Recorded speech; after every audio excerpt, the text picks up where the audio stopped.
In a world where popularity, money, power, and external perception dominate, we're constantly sold an unrealistic version of happiness. Even though we know those things don't drive happiness, most of us still find ourselves daydreaming a life built on aesthetics and glamour. But the things that truly matter, inner peace, belonging, confidence, purpose, passion, creativity, don't manifest in daydreams alone about who you could become.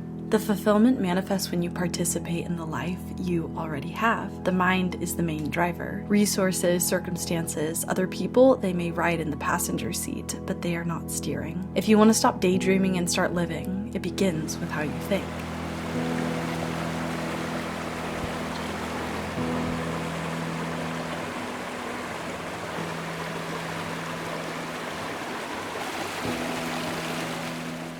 I've been lucky enough to be surrounded by people who just make it happen. It wasn't until I started spending more time with my closest friends and my partner that I realized just how many excuses I would come up with to never go out and explore and to stay in the phase of daydreams. It wasn't until my friend was booking campsites in Yosemite Valley or pressuring me to make decisions on buying plane tickets or just simply putting in the effort to make an average Saturday one of a thrilling adventure that I realized, wait a second, I can do this too. In my own experiences, I've seen myself as well as others come up with countless excuses to not live out the adventures we constantly talk about doing. I mean, the number of times my friends and I have talked about doing exciting things and then no one puts in any effort and they just don't happen despite not being that hard is kind of sad to me. I'm grateful that I have people in my life who've pushed me to make the adventure the norm rather than daydreaming the norm.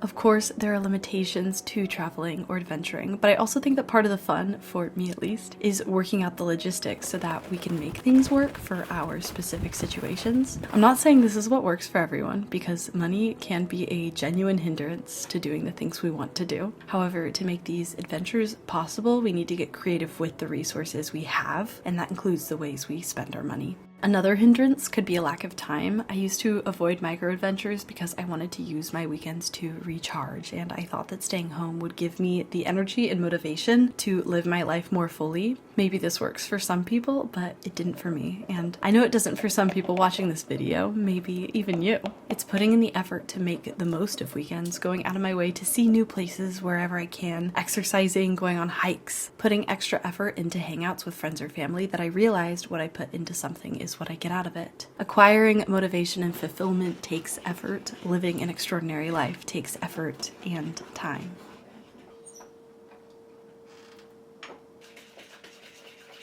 Pursue new experiences whenever you can. Doing new things is really good for our brains and overall wellness. According to this article by Psychology Today, the pursuit of new experiences allows you to think more and wake up your brain, and also improves your mood by releasing dopamine. It's why we can all of a sudden come up with creative and breakthrough solutions to problems when we do things like travel. Micro adventures are one great way of doing this, but you don't necessarily need to plan a whole weekend road trip to make it count. You can wake up for sunrise, do a cold plunge out in nature, shoot film, or do some kind of photography challenge, spend a few hours disconnected from technology, and give yourself a craft. Put in a little extra effort into your outfit on a random day, host a themed dinner party, go stargazing, change up your routine, pretend you're a tourist in your own city.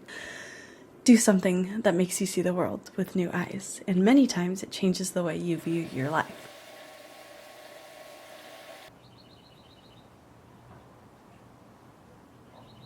Perspective can shift a whole lot on how we view life. That's why taking care of your mind is so important. I feel like a basis for any healthy mind is healthy habits, though I also believe the expectation for perfection can be poison to our well-being. The way I cope is by maintaining my healthy habits most of the time, but I allow myself to do things maybe seen as somewhat unhealthy, if it means nurturing my soul. And yes, sometimes that means going out with friends or having a sweet treat, or even just choosing to not beat myself up for when I make mistakes or do something that makes me feel bad. Taking care of my mind to me means doing the things that keep me feeling my overall best, not what's perfect. Perfectionism only pulls me away from this intention to feel my overall best. I try to prioritize relationships and more disciplined dopamine sources like reading, exercising, meditating, or spending quality time in nature, disconnecting from my phone. And of course, I'm not perfect, but accepting my imperfections allows me to continue taking care of my mind.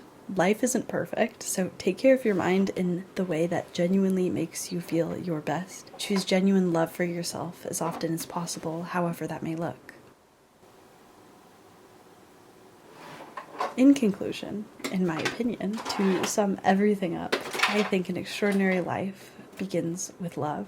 Accepting love for yourself, accepting inner freedom for yourself, filling up your heart so much and feeling so deserving of it all to the point that you can't help but share that love and inner freedom with others. It's a good thing for everyone if you learn to do this. I constantly go through waves where I feel constrained and heavy and anxious, and then ones where I feel love and peace bursting from the seams. It's okay to experience a sea of emotions, but to live an extraordinary life, to get out of the daydream and start living, we need to learn to make our roots a place of radical self-love and acceptance.